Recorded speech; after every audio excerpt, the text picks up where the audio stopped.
Hi friends, welcome to వని వంటిల్లు. ఈరోజు మనం గుత్తి కాకరకాయ ఫ్రై ఎలా తయారు చేసుకోవాలో చూద్దాం. ఇలా తయారు చేసుకుంటే చేదనేది లేకుండా కాకరకాయ ఇష్టపడిన వాళ్ళు కూడా తింటారు. అంత టేస్టీగా అనిపిస్తుంది.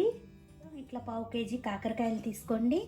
శుభ్రంగా కడుక్కున్నాక చూడండి, ఇలా అంచులు కొద్దిగా కట్ చేసుకోండి. దీనిపైన మీకు గరుకు తీసేస్తే చేదనేది అస్సలు ఉండదు. చాకుతో ఈ విధంగా గరుకునంతా తీసేయండి. అన్ని కాకరకాయలు కూడా ఇలా తయారు చేసి పక్కన పెట్టుకుందాం. ఇలా తీసుకున్నాక దీన్ని మజ్జిగ ఘాటు పెట్టుకోవాలి. అడుగనే తెక్కకుండా మజ్జిగ ఘాటు పెట్టుకోండి. దీని మధ్యలో మీకు విత్తనాలు ఏమన్నా ఉంటే తీసేసుకోండి. అన్ని కాకరకాయలని కూడా ఇలా తీసేసి పక్కన పెట్టుకుందాం.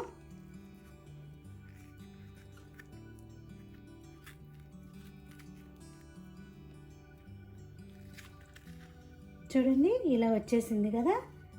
ఇప్పుడు వీటిని అన్నీ కూడా ఇలా రెడీ చేసి పెట్టుకుందాం.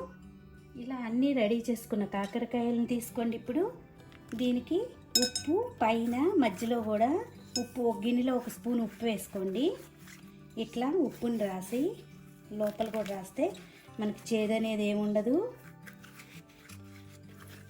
ఇలా గట్టిగా కాకరకాయ అంతా కూడా రబ్ చేసుకోవాలి ఉప్పుతో.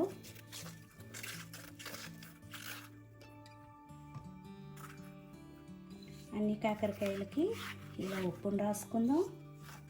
ఉప్పుని రాసుకున్నాక గట్టిగా ఇలా పిండేయండి. కొంచెం వాటర్ ఉంటే మనకి గిన్నెలో పడిపోతుంది.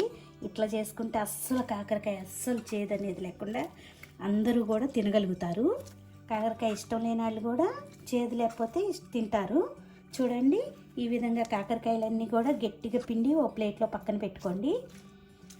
చూసారా, ఇలా వాటర్ అనేది గిన్నెలోకి పడిపోతుంది ఇట్లా పిండుకుంటే.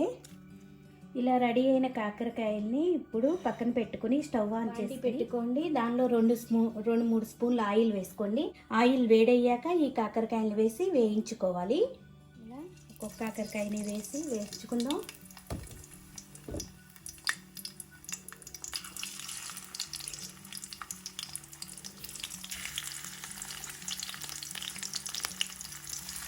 మరీ ఎర్రగా వేగవసరం లేదు. మనం స్టఫింగ్ పెట్టుకున్నాక మళ్ళీ కూరలో ఇంకొంచెం వేయించుకుంటాం కాబట్టి కొద్దిగా వేయించుకోవాలి.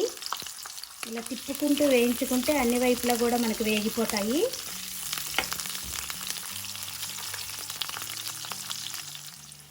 ఒక 5 నిమిషాలు వేయించుకుంటే చూడండి, ఇలా వేగిపోయినాయి.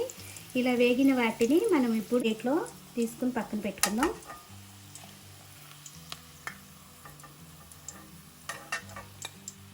ఒక చిన్న మిక్సీ జార్ తీసుకోండి. దానిలో 1 స్పూన్ ధనియాలు, 1 స్పూన్ జీలకర్ర, 4 టేబుల్ స్పూన్ల ఎండు కొబ్బరి, తురుమైన వేసుకోవచ్చు, ముక్కలైన వేసుకోవచ్చు. దీనిలో 4-5 వెల్లుల్లి గబ్బాలు వేసుకోండి. దీనిలో 1/2 టీ స్పూన్ పసుపు వేసుకోండి. మీ స్పైస్ని బట్టి కారం వేసుకోండి. నేను ఇట్లా 1 టీ స్పూన్ కారం వేస్తున్నాను. రుచికి తగినంత ఉప్పును వేస్తాం. కాకరకాయ వేయించుకునేటప్పుడు మనం కొద్దిగా కాకరకాయకి రాసాం కాబట్టి చూసి వేసుకోండి, మళ్ళీ ఉప్పు ఎక్కువైపోతుంది. ఇప్పుడు వీటన్నిటిని కూడా మనం మెత్తగా గ్రైండ్ చేసుకోవాలి. ఇలా గ్రైండ్ చేసుకున్న దాన్ని ఒక ప్లేట్లోకి తీసుకుందాం. ఇలా గ్రైండ్ చేసుకున్న దాన్ని ఇప్పుడు ఒక్కొక్క కాకరకాయ ఇలా మధ్యలో తీసుకుని ఈ స్టఫింగ్ లోపల పెట్టుకోవాలి.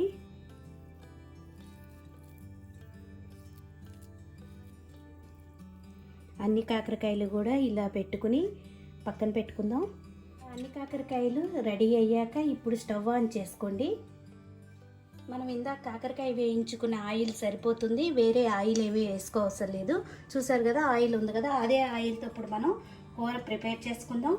ఒక ఆనియన్ని ఇలా స్లైసులుగా కోసుకోండి. ఇప్పుడు ఆయిల్ వేడయ్యాక ఈ ఉల్లిపాయలను వేసుకోవాలి. దీనిలోనే కరివేపాకు కూడా వేసుకుందాం.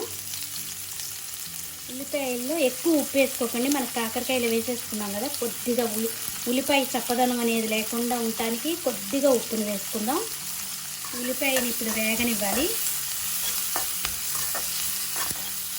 ఉల్లిపాయ ఇలా కొద్దిగా సాఫ్ట్గా అయ్యాక మనం స్టఫ్ చేసుకున్న కాకరకాయని దీనిలో వేసి వేయించుకోవాలి.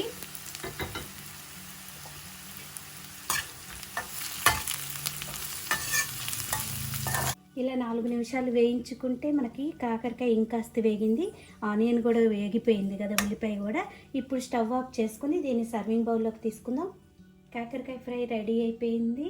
మీరు కూడా ఒక్కసారి ఇలా ట్రై చేసి చూడండి. ఈ వీడియో మీకు నచ్చినట్టయితే ఒక లైక్ చేయండి, షేర్ చేయండి, కామెంట్ చేయండి. మరిన్ని వీడియోల కోసం మనీ వంటిల్ని సబ్స్క్రైబ్ చేసుకోండి. Thank you for watching.